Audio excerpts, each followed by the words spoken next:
A riddle for you. What is both a standalone game and an expansion playable with all previous versions of that game? Fools! It's the Red Dragon Inn 10!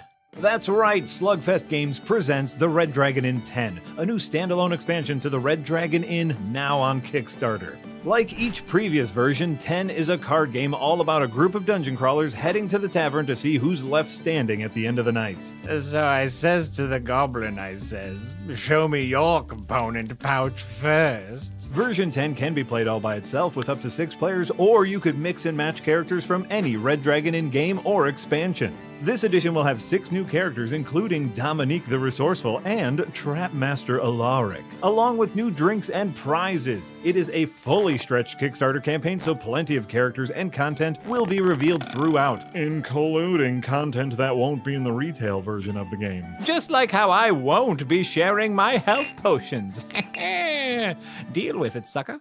To see all the details and get your hands on a copy, head on over to slugfestgames.com/getrdi10 and check out the Red Dragon Inn 10 today. Now I wonder what that verbal spell component does. slugfestgames.com/getrdi10. Oh no! It's making me have fun with my friends!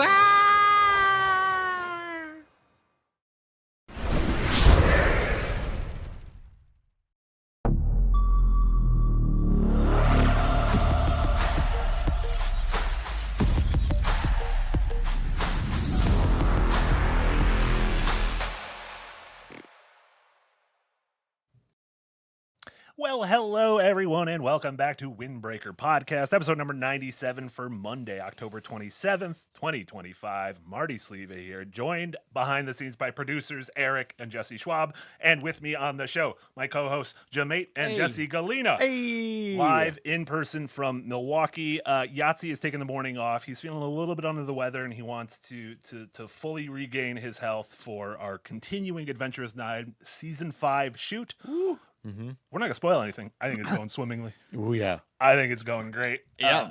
But yeah, we're excited to do the show here in person, and because of that, we figured it could be fun to chat about in-person gaming. And you might be asking yourself, why is Katamari on the thumbnail? And the answer is, I just requested it last night because we weren't 100% sure what we were going to talk about, and I was like, well, I'll probably bring up that little guy with the ball. Your reasoning was that you've been playing it while over a friend's house, and that maybe the person you're staying with may have looked at the screen once. Yes, my way of reasoning was I've been playing the new Katamari, Once Upon a Katamari, recently, and I was playing it at my friend's house who I'm staying with, and she may have glanced at the screen and asked me some questions about it. So that's in-person gaming. Yep. Yeah, definitely, especially if you can't remember it happening. Yeah. Look, one of my favorite in-person things is playing a single-player game with another person. Oh, and yeah. just couch co-op single-player game. That's nice, right? It's the only way I'd first experienced the PlayStation God of War remakes. I had a friend who was obsessed with them, and I watched his entire playthrough of the first one. And then when the Ragnarok was coming out, we took time off from work so I could go sit on a couch with him and watch him play. I love that. Yeah, there's a wide breadth of in-person gaming we can be talking about, because obviously we could talk about couch co-op. Yep. TTRPGs. Titties. I've got that written down as a note. We're playing multiple in-person RPGs right now between obviously Adventures 9 Season 5 as well as I don't want to jump on an episode of your show, but we're doing something for your show. Oh shit! Yeah, we are doing that. Yeah. I kind of spoke about this in the Red Dragon Inn playthrough we did, which you guys can check out on the channel. We had a lot of fun playing through that. But I'm doing a board game centric episode of Design Delve. So we in the background have been playing through the infamous. I think it's fine to say infamous. Oh, definitely, yeah. The infamous Dark Souls board game. Yeah. And my God, yeah, it's a trip. Yeah. It is a real trip. But we had a conversation while we were filming it of that game's real bad. Like, it's really bad. And we have lots and lots of design things to discuss about that in the episode. But we were kind of having a bit of fun. So yeah, that kind of gets back to the idea of like, is the game fun, or is it fun to play games with people you like? Yeah. Which I have personally a lot of, like, you can make a bad game better if you're playing it with people you like being around. Absolutely. Yeah.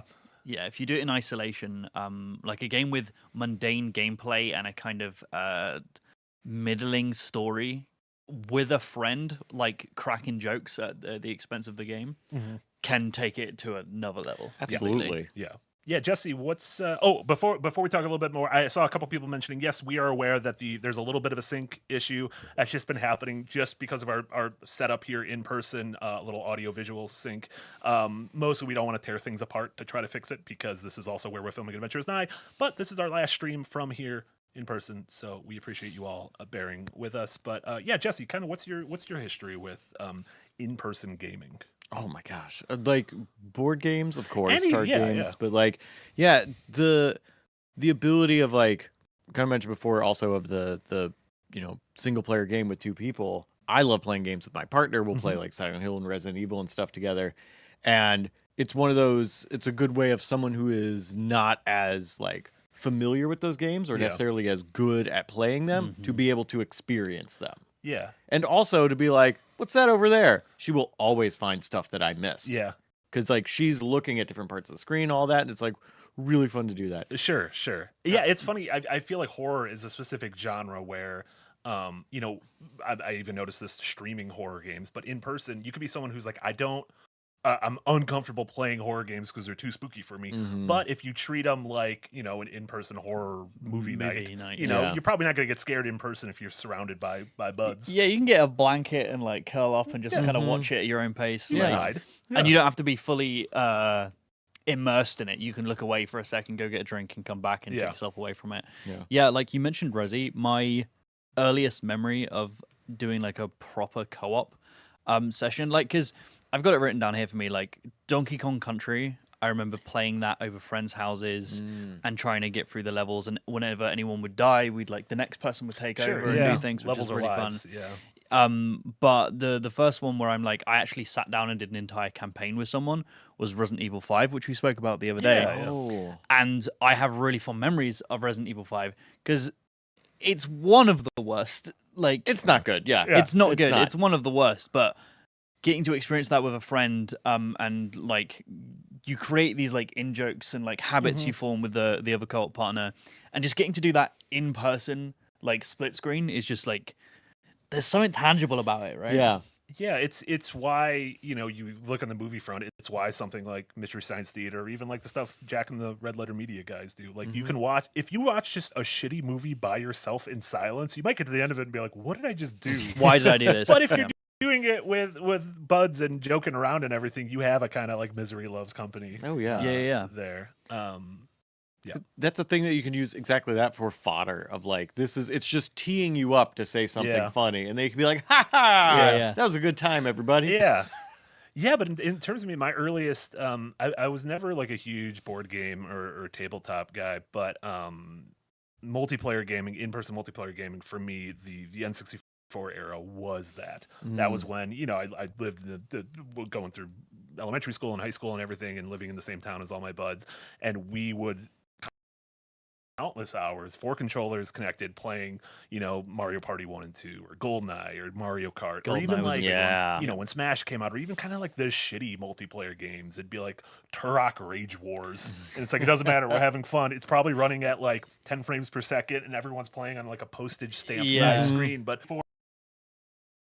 had a 4-player battle mode, so we would play that. Diddy Kong Racing was that for me. Beetle Adventure Racing.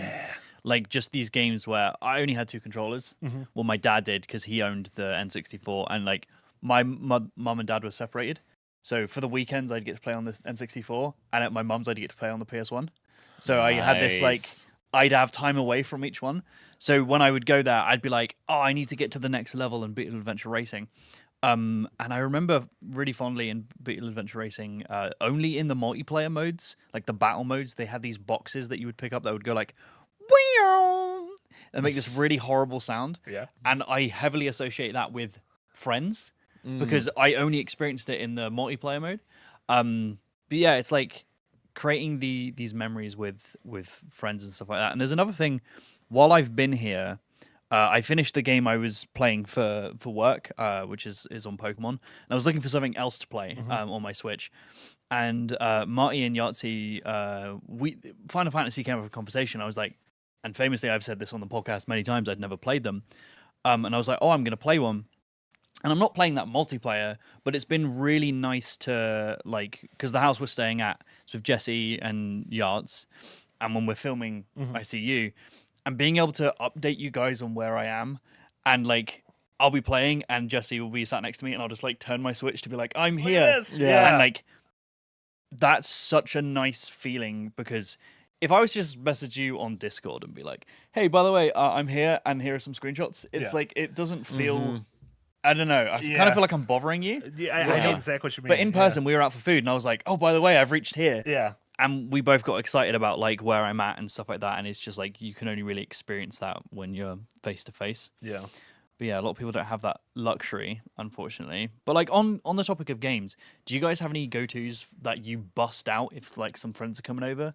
Are you like, oh, I'm gonna get Mario Kart out, or I'm gonna do some Mario Party, or you know, what are your go-tos? Most of mine are tabletop games. Sure. Yeah. For I like Sentinels of the Multiverse is one that I really love. Red Dragon Inn, also play that fairly regularly. It is a, let me tell you, it is a players versus the board card game where everybody, you play a team of 3 to 5 superheroes, and each player is their own superhero, and that superhero has their own deck and their own powers. And then you, everybody gets a turn, and there's a environment that usually is just messing things up for you. It's like, oh, you're in a city, and like trains are derailing, and like aliens are attacking, or it's like, oh, we're in the Wild West, and like these things are happening. And then you have a villain. And the villain and the environment are all automated. So everybody is only playing their own character. You flip a card and the villain will say, do this damage to this person, player with the most health or whatever. And so it is a fully cooperative game. Okay. And you are just working together to defeat a villain. Yeah. That's fun. Yeah, it's a really fun game. There was a Lovecraft game I played very similar to that where you all had the same goal going up a mountain. I can't remember what it's called. Oh, okay. So I thought you were going to talk about Elder Sign, which is similar, but yeah, I think it's I cannot remember the name. Chat might be able to help me, but it's like you're going up a mountain. Is like a Lovecraftian themed game, and as you're going up, you find different treasures and fight different monsters, and you're trying to get to the top. And at first, like, you feel like it might be a PvP game, but it's not. It's like cooperatively, you're trying to like reach your goal, but some players are going mad and like stuff like that. So, yeah, it's very, very interesting. Do you try to pick games that are like, oh, we're gonna work together, or are you busting out Goldeneye and you're like, let's do some PvP? Yeah. What's gonna create the most ruckus with you and your friends? I usually go, I like co-op games even more than competition games. Yeah.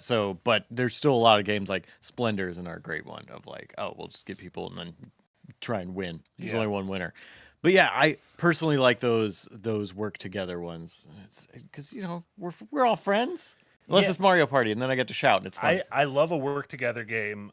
If it is people playing against each other, I usually like games that are more chaotic. I'm not crazy about, like, I know just the other night, Jack's kids came over and had a couple of their friends come over because they wanted to have a rematch with Casey in Smash. Yeah. Because a couple of years ago when we filmed, I guess season 3, they like Jack's kids and their friends like are nuts about Smash. Like they are like sweaty. And I didn't expect that because Casey is the only sweaty one I know. Yeah. And so, but that ended up being a lot of fun because they were like queuing up for like one games against each other and everything. Whereas my fondest memories of Smash were when the Wii U version came out, and I think that was the first one with 8 players. Yeah. And it'd be like, fucking throw eight of us on there. Yeah. And I don't know how we got 8 Wii U controllers. I didn't even know they made. They were all of the Wii controllers in the world you had. And it's like chaos, and in no way, shape, or form did the best person win those games. Oh, but yeah. it was like an absolute blast because it was just nonsense. That's what I love about that. And like in Smash, the weird rule sets are like one of my favorite things. Where it's like, here's fast mode, here's slow mo mode, here's nothing but bombs. It's all like, Pokeballs. Or yeah. like that. The best thing about like how sweaty that room was, not just physically, but in terms of Smash playing, was that when you entered, you came in a little bit late, later than we did. And you went, oh, you all playing 8-player with items? And the entire room collectively groaned. Yeah. They went, And I was like, oh, oh, okay, this is... it's not my environment. I'm leaving. Yeah, it was... yeah, but like having excuses to actually meet up in person and do these things, right? Because we're adults, right? We're all very busy. And Smash is a really great example of a game that is competitive, but it gives you a reason to like, if you're really sweaty, go to tournaments and meet people, or like go with your friend's house and have like this shared goal of like, let's play Smash, rather than just like, oh, let's play whatever, like let's just see what we want to do. Yeah. Like actually having a goal in mind is really, really nice. I'm trying to think of my go-tos. And it's also, while you think it, it's also interesting that hardware used to be specific consoles designed for that, because like the N64 famously had 4 controller ports, whereas almost everything else at the time had 2. And then we got to the next generation, the PS2 only had 2 ports, but Xbox and GameCube had 4. Yeah. And those felt like, because that was like when, I guess late in college was when like Halo 2 came out.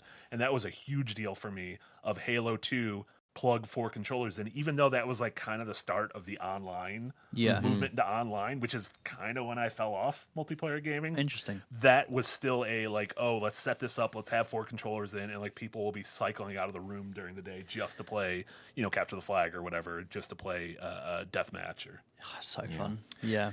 Yeah, and then, you know, we've kind of gotten away from that. There's still, I feel like the indie scene still has kind of burgeoning couch co-op stuff. Oh, yeah. Which I know we've played before. You guys have played, especially on like Hot Monday Energy, trying to figure out like using, what is that? Steam Play Together. Steam Play Together to be like, okay, can we do this? Can we like jerry rig Obscure. a way to play Yeah. like, the Turtles game, play the Obscure. TMNT? Yeah, Obscure. Yeah, we did an entire Obscure playthrough, which we will be doing Obscure too Promise. I own at it. some point. Yeah. Um, Just in time for Halloween. yeah, we'll schedule I that don't think once we're we gonna get be back. back until after Just in Halloween. time. But yeah, like it can be a little bit jank, but it's really nice to kind of emulate that. There is a little bit missing from like the in-person stuff, but it is nice that we do have access to that, especially across the world. Like, Oh, yeah. I'm trying to remember with the Obscure streams when we started them, I was in England, Sure. Yeah, I think so. which Yeah. is crazy. Like we were emulating that couch co-op stuff when I was on the other side of the planet. But now I'm in this the States, so it's a little bit less laggy. I mean, that's one thing where, you know, while you can bemoan, oh, when things moved online, that kind of ruined the majesty. But at the same time, you could move halfway around the world from home and still stay connected with your friends. By playing MMOs or whatever. Yeah, I still play. So I'm a very social gamer in my free time. I like to use it to socialize with my friends. I play a lot of single player stuff. I play a lot of everything. Sure. But if I'm given the option between like my friends are playing a game or like I can go play something by myself, I'll usually go play with my friends, especially nowadays because I haven't seen my friends or family in England for nearly over a year. Yeah. And it's like, but the fact that, and it's the same with COVID, I think a lot of us nerdy types were maybe affected by COVID, like emotionally a little bit less. Yeah. Because socializing via online gaming was not alien to us. Yeah. So I was just like, oh, I get to stay in and play World of Warcraft with my friends. It's Yeah. like, well, that's just what I was doing previously. Yeah. But yeah, like having that luxury of being like, I can join a Discord call in our servers and basically effectively sit down with my friends and play games like I hadn't even gone. And it's like such a luxury that it'd be very easy to forget that we do have access to that. It's really cool. Yeah. You were speaking a little bit about controllers and like access to multiplayer stuff. One of the things that would be a go-to if I've got like a gathering or something is to bust out Jackbox, because Yeah. nearly everyone has a phone, Sure. and if not, we can find ways of making it work. And it's a very easy barrier to entry. Just go to this website and you can play. And also, like when we've done them in the past, we don't do them much at Second Wind because our audience is much bigger. But like being able to do a stream and be like, oh, I'm going to play this, but like a bunch of people in chat can either play with us or be in the audience. There's a really nice level of interactability that like spreads over like a wide amount of people. And because they're so simple and you're only typing some words, as long as you have, you know, the dexterity and the knowledge to write a sentence or draw a little bit, you can have the same level of interaction as everyone else. So it's really accessible. So that's one of my go-tos because like I couldn't bust out GoldenEye and be like, hey mum, come play GoldenEye. 100%. Yeah. My mum would, right? Yeah. Like she plays VR all the time. But with Jackbox, you can take your elderly grandparents' phone and be like, look, I'll put you on this website. Now you can play with us. Just follow these rules. And they can pick it up really quickly and you can involve everyone. Yeah. I think they're really, really good at doing that. And then one of the kids writes something in Jackbox that kills Granny. Yeah, they just write like the answer is just like come, and then oh, dead. Or Granny's like, I just didn't know a lot about that. You're like, Granny, I didn't Guys, know you- guys, this was a mistake. Oh no, Get back in the closet. Nancy Reagan, get out of here. Did you guys ever have? We did an episode on arcades in the past, but I also have fond memories of in-person arcade games. Did you guys ever like go to arcades growing up, or even like arcade machines at like bowling alleys or pizzerias? I don't as a child. That Sure. was always like the thing that I wanted to do. But if we were going out to eat, that was our budget. So Yeah. like I didn't have a quarter for an Sure, arcade yeah, game. yeah. But like that is true as an adult at conventions. So like Oh, going to yeah. MagFest, they have a huge arcade section. Yeah. That's like just a whole big room. Just there are arcade games. They're all set to free play. And like that is fun. And Yeah. even the act of like standing in line and like, just chatting a Right. little bit with the Yeah. people around you. And then you were mentioning indie games with Couch Co-op. There's if anybody's familiar with Killer Queen. Oh yeah, those They- machines, those like 8-person bespoke machines. Yeah, they have several of those set Yeah. up, and it is just like if there's an open slot, just jump in. People want you to actively play together. Yeah, and that's So cool. I don't know if it's been now, but that whole thing at the time of release was we're not making a console version of this. Like this is an arcade exclusive game, which I always found really cool. Yeah, the big I remember I was on a bowling team as a kid. And let me tell you, we were terrible. But at the bowling alley, they had a Gauntlet. Like Gauntlet Dark Legacy machine, and that was a machine. It was a top down. It was kind of like Diablo, just a beat 'em up. But you could put in your name and a password, and every time you come back, you could log back into your character. So that's over the course of our sick. bowling season, we played the entirety of that game, and every time we would come back and like level up a little bit more and a little bit more. Sick. And that was so great. And then I remember one time they just got like they had to wipe it, and we got there and we're like, we're never doing this again. They wiped it. Like they took our Gauntlet away from us. It was but- hundreds of dollars no, we just spent. seriously.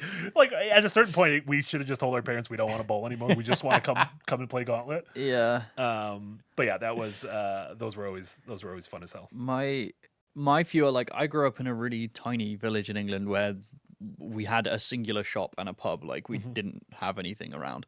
So like if we were going into the big city to go bowling or like go shopping or something, there would be a spattering of arcades.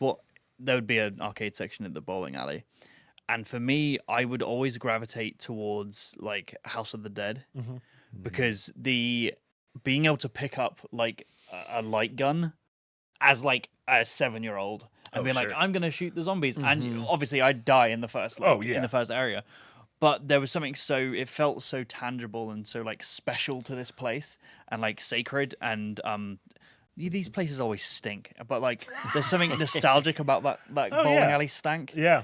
And then in my older years, we would go bowling every few months when I was at university. Nothing competitive like you in your younger days, but just for fun. But there'd always be a ritual of we'd get food and then we'd play in the arcades. We'd show up early, and me and my friend would get really competitive on the Guitar Hero machines. Oh, okay, yeah. And my friend had the top score on it. Yes. And every time we came back, someone would have beaten him. And then he would stay there. And so one time he didn't even join us bowling. Yeah. He was like, no, I'm doing this. Yeah.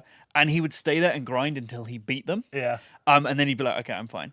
Wow. And there's something really nice about that kind of like asynchronous competition with high scores that we've kind of lost in games. Sure. Because they tried to emulate that a little bit in the home market by being like, oh, there are still high scores in games. Yeah, but it's like, leaderboards and stuff. But you're playing against everyone in the world, that at that point Right. you're like, you could feasibly be the best person who goes to this bowling alley, but you're probably not gonna be the best person There's like, on earth. yeah, there's like a prestige thing about it in the sense of like, I was just about to say I'm not very competitive, but I had this conversation the other day and it's like, oh, well, I got pretty competitive at Marvel Rivals.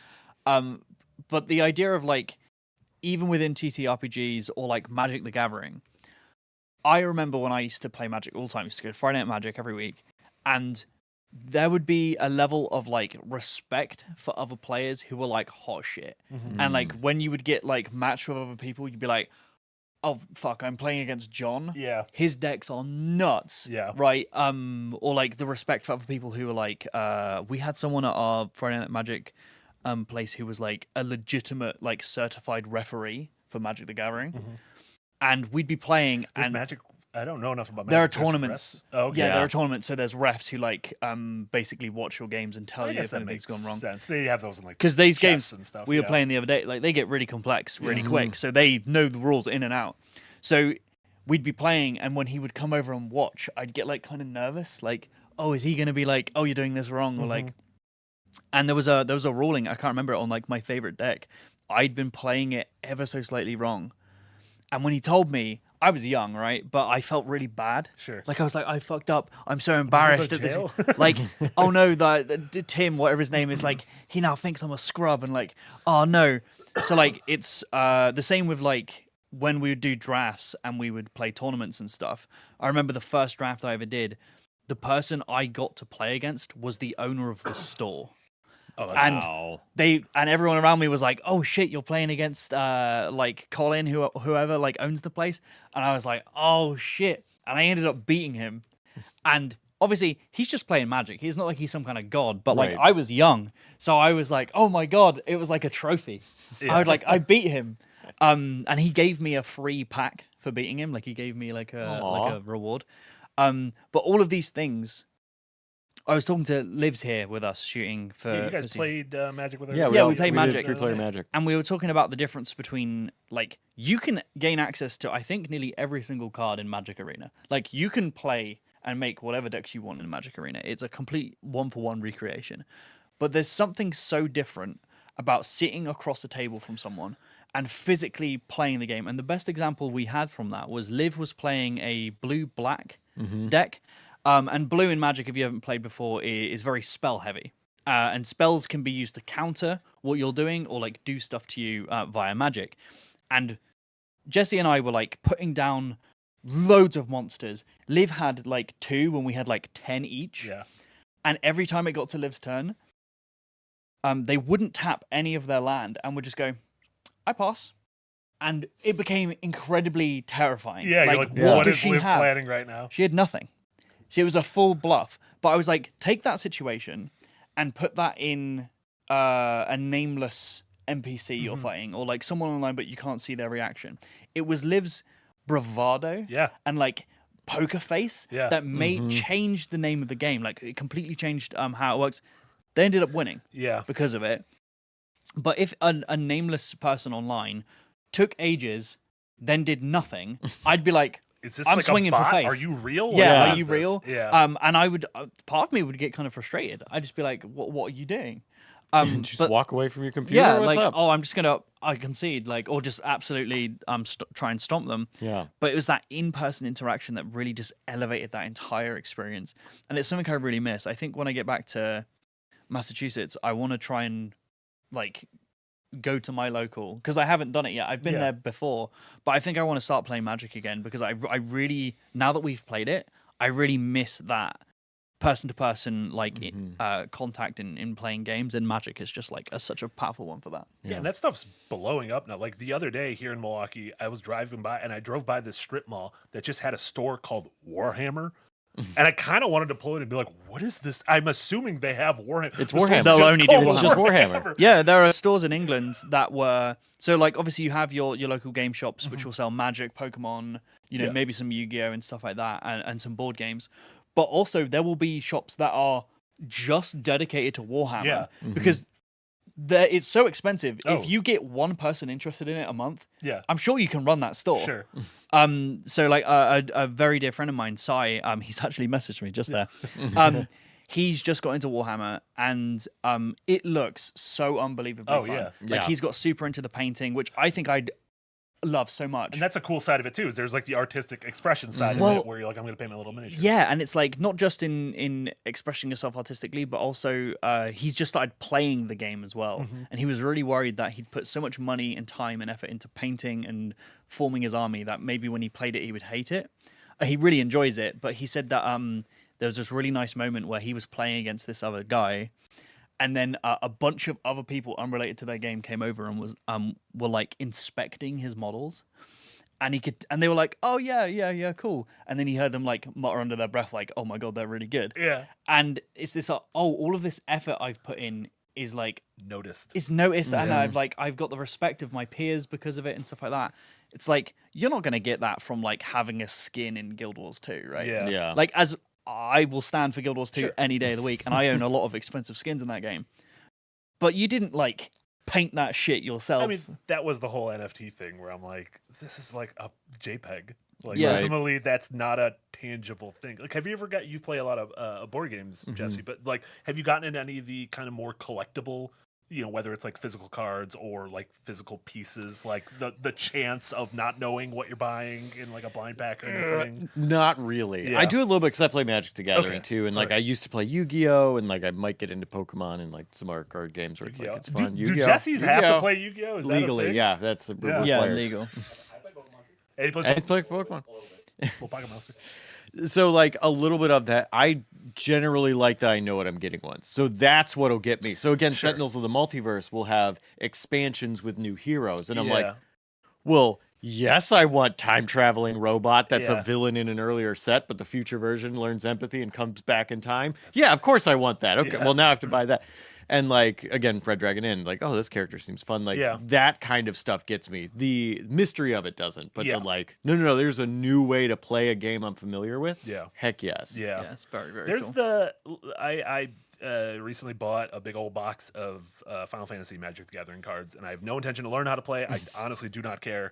But I just love opening them and having them and looking at the art. And I know I can just gorgeous. Google what they all look like, but it's not that. And Liv the other night brought over their collection of they have some Final Fantasy cards and some Spider-Man Magic the Gathering cards. And I was just looking through them and I was like, shit, this art is cool. And it was like, oh my God, they got a Steiner from Final Fantasy 9 or like a Hollow Cloud from Final Fantasy 7 or these Spider-Man cards that are like, oh, this art's from like the Miles Morales game or Spider-Man 2. Like, this is so cool. Yeah. And it's just, I don't know. It just there's something tangible about that. And yes, I can Google and look at every one of those images for free, but having them in my hand felt so cool. That's They're like little why- pieces of art. That's why I collect physical media still. Yeah. It's because like I could buy all of the Switch games digitally, and but if there's an option to buy a physical box for it, not only do I feel more secure because I've told the story before of when PlayStation wiped my entire account and I lost hundreds and hundreds of dollars worth of games. Nightmare. Yeah. Also, just like there's something so nice about going to a store, picking something up, and like I know it sounds stupid, but like the drive home of being like I've got a thing and I'm really looking forward to like Oh, taking yeah. it back. I miss manuals. You bought a strategy guide for what game the other day? At a used a secondhand store, I found for $3 a Star Wars Shadows of the Empire strategy guide for the N64 game, and it probably only has like 1,000 words in it, and it's just all these fat, awful compressed Yeah. images. But it was like I'm like, this is so cool. Yeah, and I collected them like when I worked in a. Anyone who's British, I used to work in a WH Smiths, if you know what that is. It's like we would call them newsagents. They Sounds sell British. books and magazines and Gotcha. stuff like that. And they would always have like discounts on things that weren't selling. And the staff would always get dibs on it first, like Oh, before it went sure. out. And every time I'd go look, because sometimes they'd have like Oblivion guides or like strategy guides for games because nobody was buying them anymore, and I get all of them. Yeah. I remember I bought like a used copy of Peter Jackson's King Kong, the video game, which we have a wonderful video on our channel from one The of, Archive Boys. Yeah. And we're going to be back at it at some point. Space Station Silicon Valley. I believe I promised Jesse the script July 1st. You said when you got your life together. Yeah. Well, still in the process. clearly. Still in the It hasn't process. happened yet. Big mood. Yeah, 2026. 7? What is next year? Doesn't matter. 26. Doesn't matter. But yeah, like just getting that or like going is something different between like when I want a new game on Steam or something. Yeah, you can go to the storefront and you can see the most popular ones and it will try and do some like tailored recommendations for you, which is all well and good, and I've got some great games via that. But like going to a Blockbuster or like back in the day, like when GameStop and stuff like that was good, seeing the wall of games and just getting to see a box art and going, what the fuck is that? Yeah. There was such it was a realm of discovery. Mhm. That I don't feel the same level of that from just like scrolling through a page. Yeah. Yeah. And with I the- miss that. Oh, go ahead. Oh, That's it. say, and with the drive home, I feel like that's absolutely like that's delayed gratification. Like, Oh, yeah. when you download something on Steam, you could be like, oh, this will probably be done in like If it's an indie game, in a in minute. about a minute. Yeah. Versus like, oh, it'll be done in 10 minutes. You're at your computer, you're gonna do something else. Yeah. Like you don't have, but on the drive home, that's all you're gonna think Yeah. about. It's gonna be And like, you could maybe like crack it open. It used to have instruction manuals in it. You'd be like, I can Yeah. look at the art. I can kind of like read a little bit about the story, start Mhm. learning the mechanics. Whereas now, even if you buy physical, you open the game and there's probably nothing. There's probably no There's manual or nothing anything in there, it. yeah. Yeah. But also like the scarcity of it. Like this is getting a little bit away of like gaming in person, but just like physical media.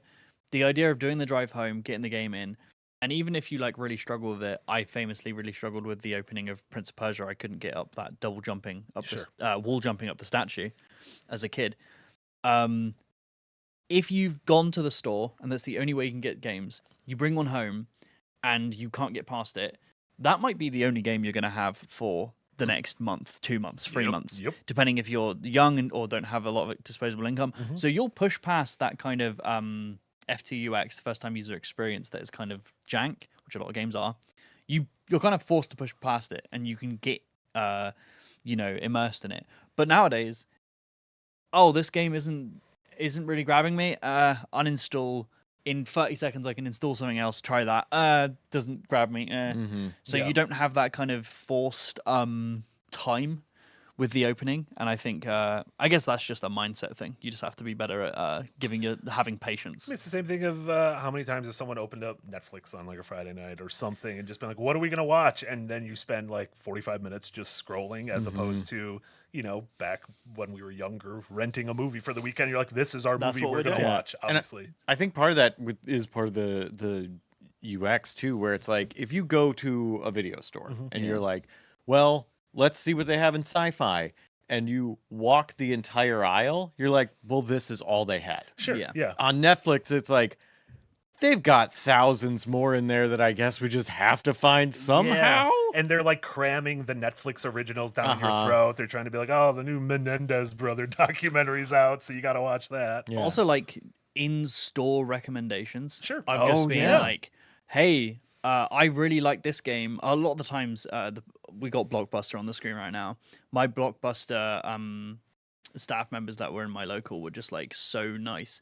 Like, I remember bringing up Mario Galaxy to rent, and they were like, "Oh, a sequel's coming out, like soon. Like you should buy this." Because what you could do is like if you rented it. And you brought it back for a reduced price, you could like just keep it. they take the rental price off the total price, Oh, that's and nice. then let you Yeah. pay the rest, and you could keep it, or like get a physical copy. And they were like, "Oh yeah, if you like this, come back, and like I'll hold one of the copies back for you." And I was like 10 or something, and we'll hold it back so you can guarantee have a rentable one. Because I went in like every day Yeah. to like look, even just to look at stuff, and they get to know you, they get to know your tastes, and they can recommend things. It's the same thing in Magic stores, right? Like, this guy comes in and plays Magic all the time. By the way, new set's coming out. Yeah. Do you want any of it? I can hold stuff back. Forming that relationship with people is like, it's a very human activity. Sure. Yeah, absolutely. And yeah, it makes me care more Yeah. about like the space. And I think that's why it's really important, like, if you are into these things, like supporting your local game shops and stuff, because they do rely on your, Yeah. Absolutely. your patronage. And so. that's one of the things that, even like us online, like, I use smaller creators, even though we just hit 500,000 subs on YouTube. Thank you all so much. You're all amazing. But when IGN gives a score, and I worked at IGN, I still love IGN, but it's a monolithic entity with 40 staff members and 100 freelancers. So you Yeah. don't know that. But whereas if you watch one of our, a Design Delve or a Bite Size, that you did, or that Jess did, or Casey, over time the kind of games those people like and don't like. And so if I want kind of like a crunchy throwback horror game, like Jesse's opinions align a lot with mine. So if Jesse likes or doesn't like something, that could be a good gateway. Whereas seeing a monolithic, 6 out of 10 doesn't really mean anything if you don't know who the person is. And so that almost feels like the evolution of the bespoke recommendations at a place like that. Yeah, it's kind of it's inversed the kind of opinion like view, but it definitely is that way because I also know it in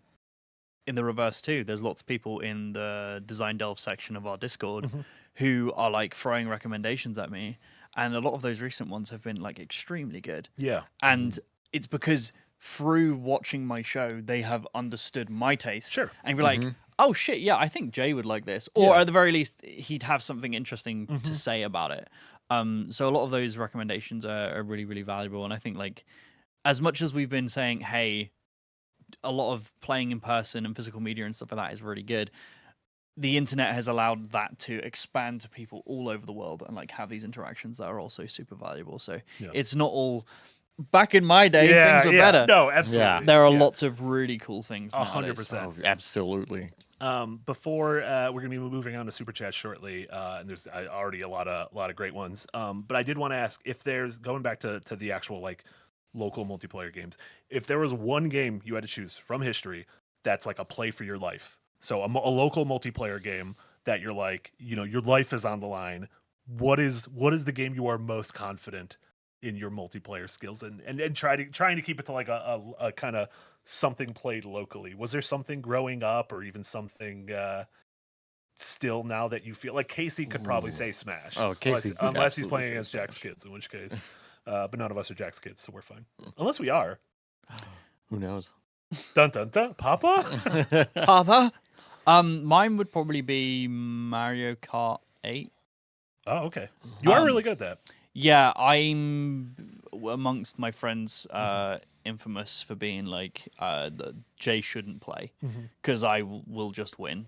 Because I got really sweaty at like figuring out the perfect lines, like even from playing it online on some of our streams, some really talented players were in the chat and were like, "Oh, Jay, you're good, but you need to learn how to do brake drifting. You need to learn how to do this. You need to learn how to do this." And my ability just went through the roof on it, to the point where like all my friends would refuse to play it with me. And fair enough, because it's not fun if one person's smoking everyone else, which is one of the reasons why the chaos of world isn't to my taste. Is because I like to have the fact that I've put a lot of time into getting better shine. And it's harder to do that in world. Not impossible, but it's harder. It does feel like it leans almost more into the Mario Party. And I'm side not a of Nintendo. big fan of that. Yeah. So yeah, I'd probably pick 8 because there's such a great variety of modes, such a great variety of ways to play and skill expression that I think if I was to play that forever with a bunch of friends, we could get a lot out of it. Do you have any that you recall? Even like a It can be like, a is there like board a game. tabletop or a card game? Like, is there something that you play at your like pals' game nights that you feel like? Fate. Yeah. D&D. I feel as a kid it would have been actually Super Mario Kart because on the subject of we only got one game, I played so much of that game For the Super Nintendo, the original one. Yeah.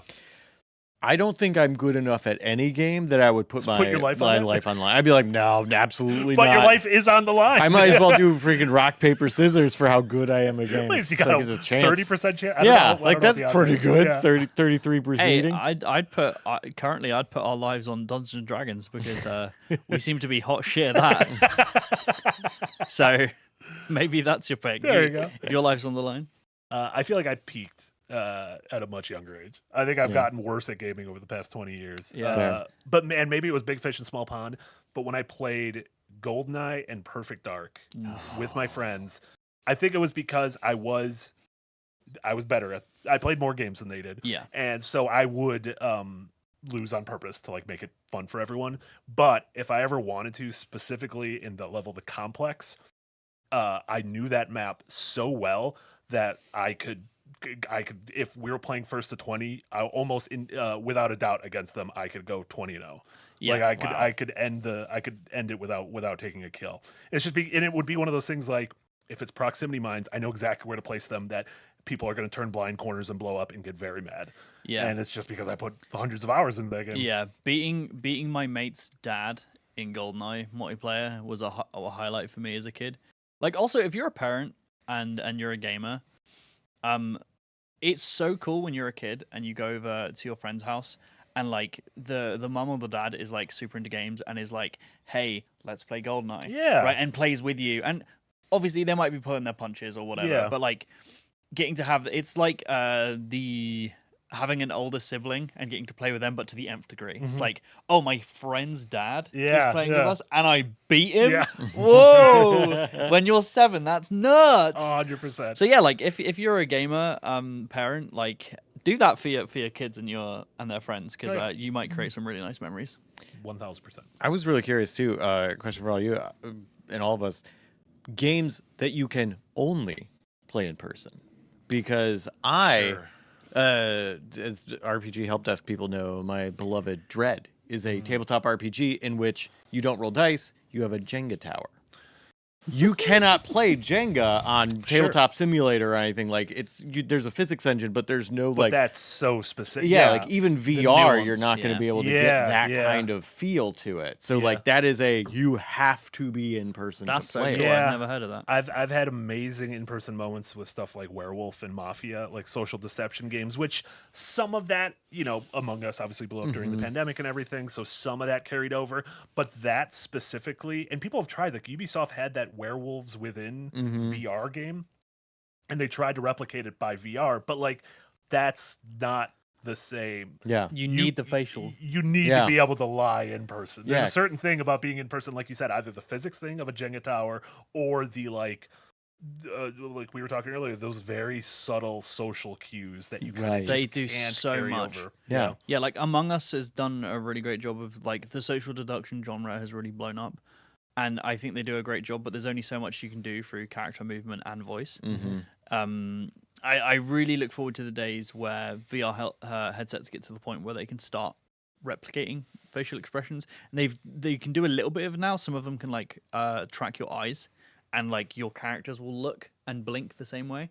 But once they can fully replicate facial expressions and body movements, those games are going to blow up on those. Yeah, because that's another part of it is just body language. Like another thing of like when you were talking about with Liv on like how she had all of her magic out and was like, I pass. Like if she wasn't sitting like this, like if it was even as if her face was 100% accurate, it was the body language that was selling the other half of that bluff. And it was a deceptive thing, yeah. So Yeah. it was intentional, and it's just like it made a reveal of like, yeah, I had nothing at the end. We were like, motherfucker, That's killed you an hour ago. that's part of why like online poker is blowing up, and I kind of don't get it. I'm not crazy about poker, but like I see the appeal in person. Yeah. To where the online, I'm just like, what? Like, what is it misses a Yeah. lot. Yeah, this just feels like a little bit of math. 100%. Yeah. Yeah.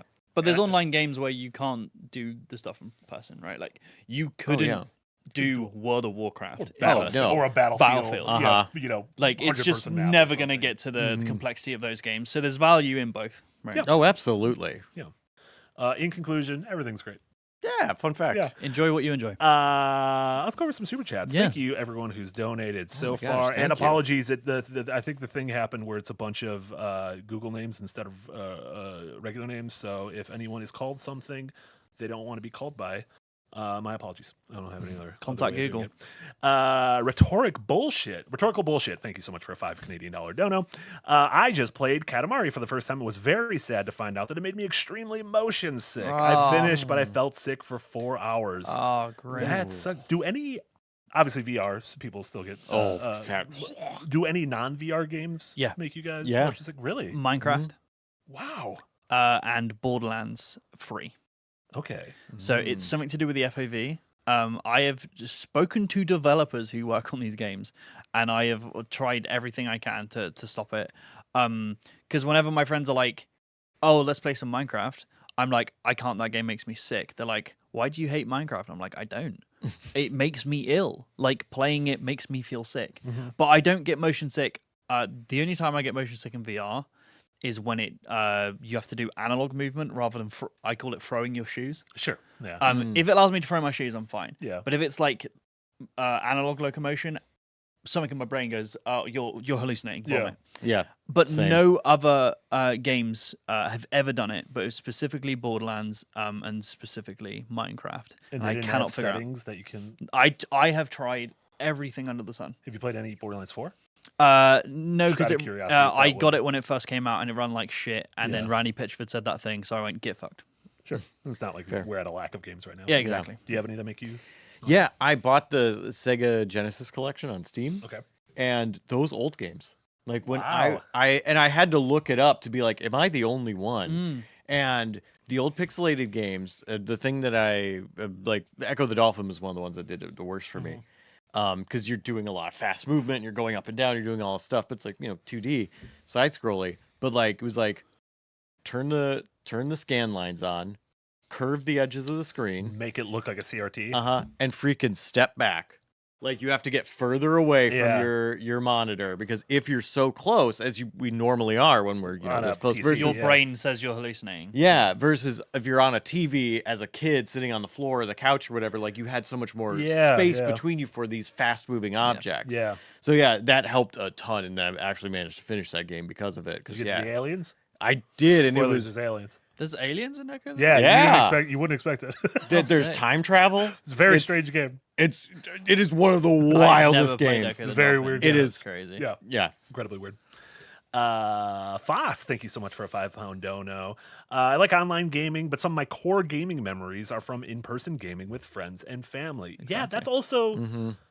while you have those memories can absolutely be built from obviously online games, but it does feel like, at least for me, maybe it's because it was when I was younger, but a lot of those core gaming memories are the in-person ones. I could recall my in-person ones as we've done today immediately. Yeah. They're like Mhm. core memories in my brain. Yeah. And I've had hundreds of really awesome online Sure. moments with friends, but I would probably struggle to try and pull them out. I They're mean, just it's like they're stored in a different part of the yeah. brain. Like in terms of multiplayer online games, like from the past few years, I think the only ones that stick with me are Dokapon, but maybe that's just because we've put in 10,000 hours into that game.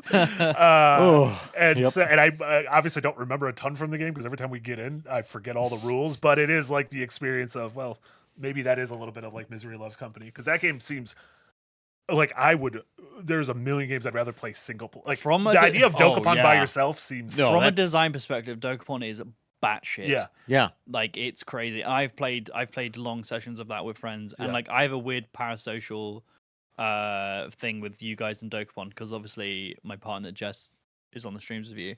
So like when you play your lengthy sessions, I'm watching, but like over her shoulder. Sure. So like when things happen, I'm like, oh motherfucker, and I try not to like Yeah, get involved, yeah. but I'm just like, oh fuck you, Marty. It's Old Mitch yeah. Digger is back. So I've got it secondhand. Yeah.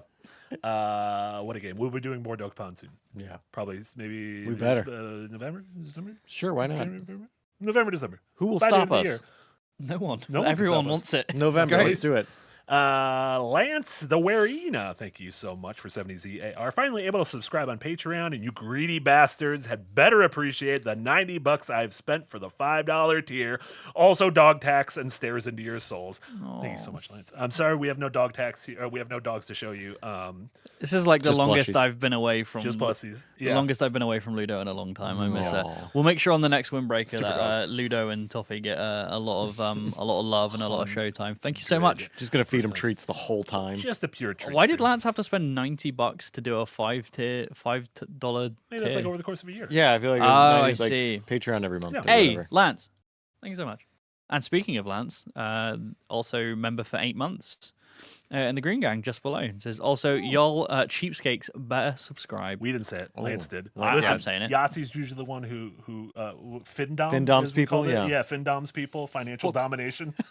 I've never heard that Oh phrase. yeah. That's Oh, I think really? we No. would bring Oh that my up. I think that gosh. was back at the Escapists when it was just the two of us. We would always talk about Fim because we'd play like good cop, bad cop. 'Cause Yeah. he'd be like, "Give us your money," and I'd be like, "You guys are fine, thanks. We just appreciate that you're watching." Sure. All right, I'll take the space of piece of shit British man for this one. Yeah, give us your money, you cucks. That sounds exactly like Yahtzee. Yeah, bark, I channeled him. Yeah. No, I feel ill now.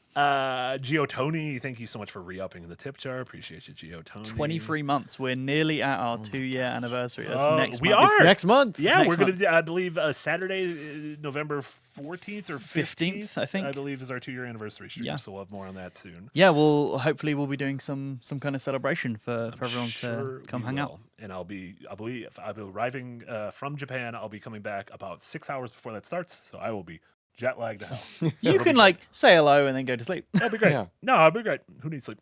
Chino's the Hedgehog, who I believe is Alex Armstrong. Thank you so much with a $5 dono. Got all of Yahtzee's books on Kindle, but noticed Galaxy will leave the Galaxy for good is not there, nor is the print version ready. What's taking your publisher so long? Yeah, Yahtzee. Yeah, Let's yeah. take I didn't fin dom them enough, so they wouldn't pay for it. I don't fucking know. I believe. I don't want to speak to this. I believe with one of his books, he had like an Audible contract. So I believe for a certain amount of time, it was an Audible exclusive. I don't know any more than that. Hey, let's go with Also, that. that might not even be real. I might have made that up. Could be. That might have been one of those in-person lies Yeah. I told you guys about. I love them. Yeah, That's they're better my than favorite. online lies. You want to see the lie on their face. I find when they it. say it. I find it easy to remember in-person lies, but if you lie to me online, I forget it instantly. Oh, in one ear and out the other, Yeah. 100%. Minduel, thank you so much for $2 dono. Please, God, tell me that Buka and Susan are in season 5. God, please.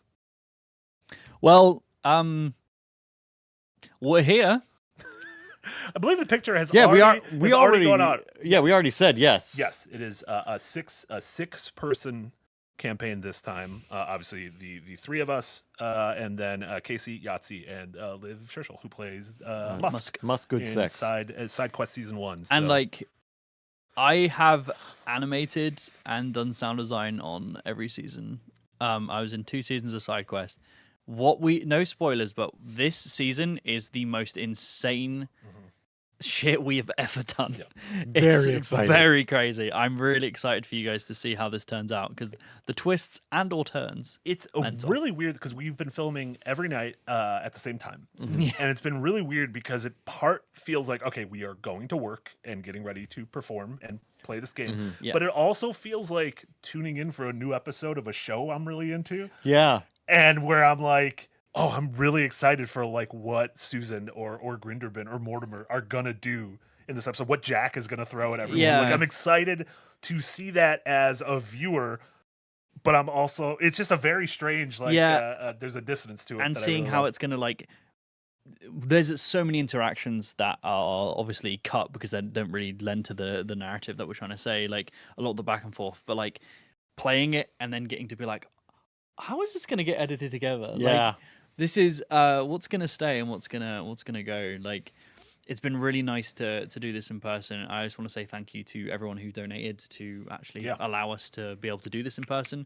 It's super valuable. We really appreciate it, and I think your money's going to go to a good place. So thank you so much. Yeah. Oh, And to Jack, who's almost assuredly not watching or listening, but was kind enough to open his house to us for the better part of 2 weeks. Fuck you, Jack. Give us more money. Findom. Jack, I don't Hey, think we can fit down. hey, Jack. Dollars. Incredible Yahtzee impression. I by know. the way. Spot on.